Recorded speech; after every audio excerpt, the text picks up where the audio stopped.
All right, welcome back. We're going to be talking about the narcissist kept you as a secret whole time.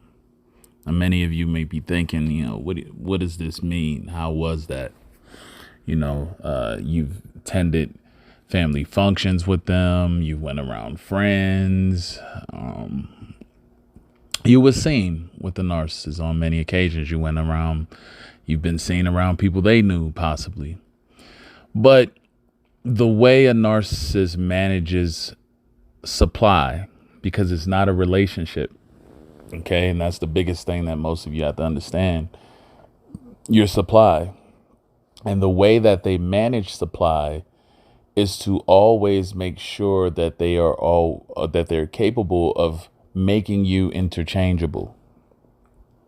So the perception management has to be on point to the outside world, to everyone that's outside of y'all's circle.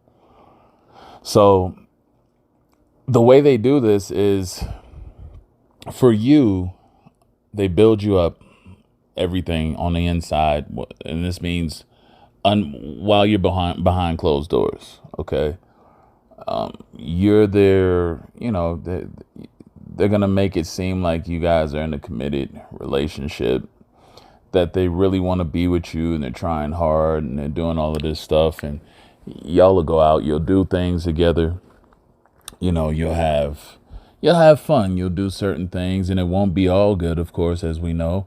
Be a lot of arguments, fighting, back and forth type of stuff along with that. But nonetheless, you will think that you have someone that's deeply engaged and wanting to be committed with you. Okay. This is managing your perception as well, because when they're not around you, when they're around other people, what they're doing and saying is making it out to be that y'all are just cool. Okay. Y'all aren't as serious as it looks. They're basically trying to figure out if they want to still be with you. And what they'll tell people is that you have a lot of things, issues and stuff going on that they're unsure of. You're trying to make it work. You like them. They're a good person, but they got a lot of stuff going on. And typically the narcissist likes to say they think that something's wrong with you or something like that. Emotional, mental issues they'll try to place on you, right? This is the decoy, because this allows them to justify them not fully engaging with you and keeping it open. So they'll say something like, oh, they're a really nice person, but they got a lot of issues, and I'm unsure right now. So it's not really all like that. So they make y'all's situation appear to be casual to outsiders. It's nothing really serious. Y'all aren't really super committed like that. That type of thing. So to the outside world, this is why, if you notice, a lot of people may have been kind of disrespectful to you, even like their associates or their family members might have been like kind of disrespectful, or they didn't give you the recognition or acknowledgement in that way to being something significant to the narcissist. And that's because the narcissist had already downplayed your position. You were in the illusion or thinking that you meant something significant, but the narcissist never put it that way to anyone else outside of you all. So whole time, like I was saying, you thinking, oh, they're really deeply involved, but when they were away from you, that most of the time they were talking about you. They had a lot of complaints about you. They downplayed you, made you look inadequate. They made themselves seem like they were more of a help to you, and you were the dysfunctional one. This is all lining it up so that if they do come across someone, as I said, they have to make their situation interchangeable, because if they do come across someone who is more fitting for them, no one will judge them if they just left you alone. No one will question them and say, well, dang, what happened to so-and-so? it seemed like y'all was supposed to be this, and that. People are going to already assume, because the narcissist has already been downplaying you and talking down about you, that the inevitable happened and the narcissist just got tired of dealing with you because you weren't adequate enough. And so the narcissist throughout the whole period makes the person feel inconsequential, so that they can easily write you off without having to do a whole lot of explaining as to why they're not with you. Okay. And it covers their behavior. It covers their behaviors and actions as to looking as the bad person, the person that's really the one that's messed up. And it works fairly well and effective because you whole time never knew that they were never serious. They had you thinking that they were deeply invested and deeply involved because they would, if you did break up for a short period, they'd come back to try to get you and so forth and so on. And that's mainly because they didn't have another suitable new supply that was available to them. They didn't have one that they felt would be formidable to replace you, is the primary. So they keep you around. They never like to play without a spare tire. So they make sure that they always have something to fall back on, just in case that you don't work out, right? And when you finally realize after a while that they were never fully committed to you, they were never on your side, that's when, all their actions and stuff starts to make sense. Because again, there's a duality to this. There's one side that the narcissist shows you when you're in their presence. And then there's another side which you never see, which you can't even fathom how they are. Right? And that side has no regard for you in any way. And so that's that mask that they put on to only deal with you exclusively. But outside of you, again, they're talking about you, they're putting you down, but then they're mentioning small things that you do and help out, because they have to make it, the perception balance is very precise when they do this, when they balance people's perception about what's going on with them and their situation. They know how to make it to orchestrate it, at least to where people on the outside won't have a clue. They will already have a made up mind about you. This is another thing that makes it so easy for them to engage in smear campaigns against you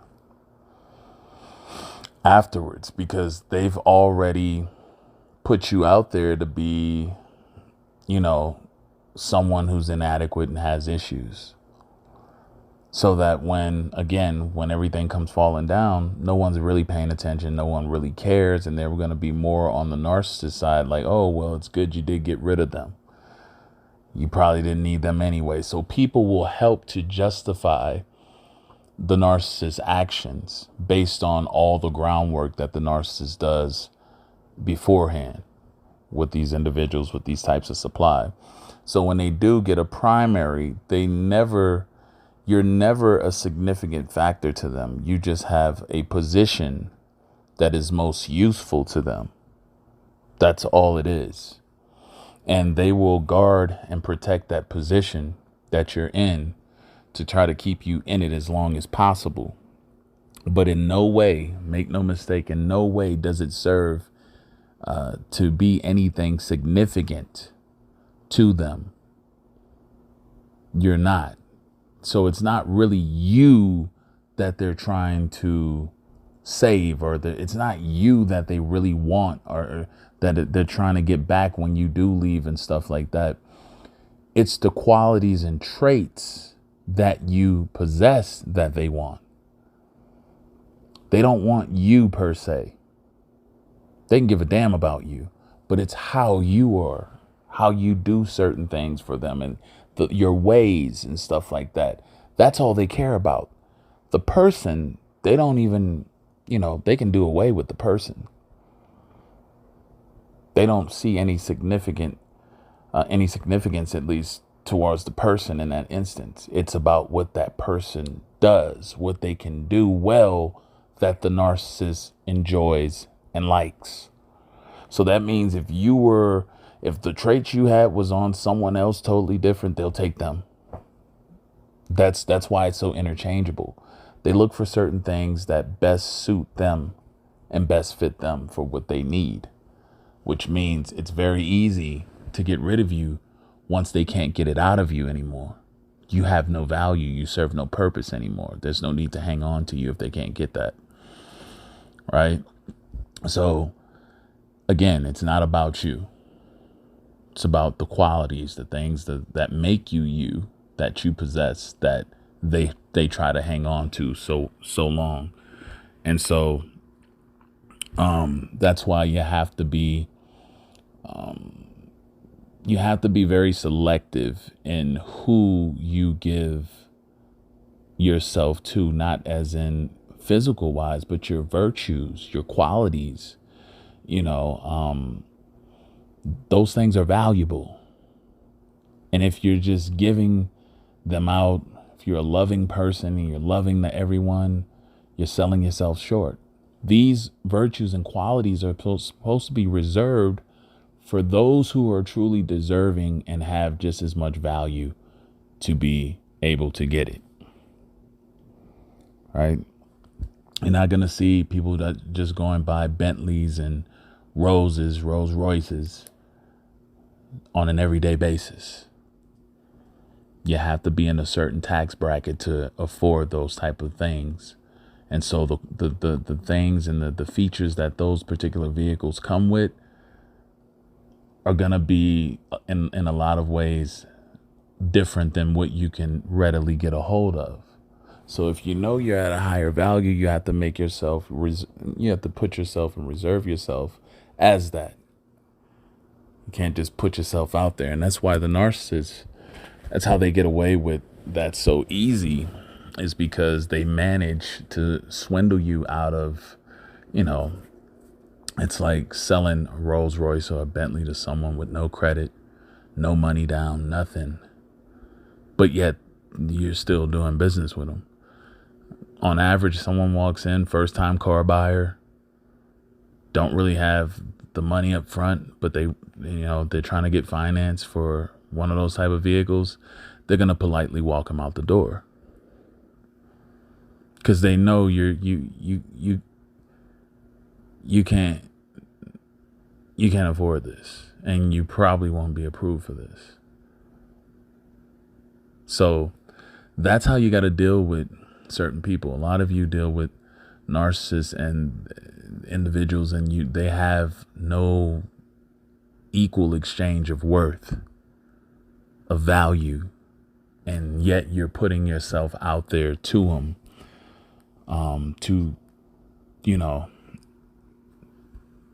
to basically transact with these individuals, and not properly assessing what you're getting yourself in, not properly being able to appraise the situation overall as a whole. So that'll get you in trouble in a lot of ways. So I won't go too further on in this. Hit the like button, subscribe, hit that subscribe button if you haven't subscribed. And when you do subscribe, hit the notification bell so you're always being alerted. Again, if any of you want one-on-one consultation, which will dig and dive into your specific situation more specifically, click the link in the description box and shoot me an email, and we'll go from there. Anyway, enjoy your day, everyone. Have a good one. Be safe out there. We'll talk soon.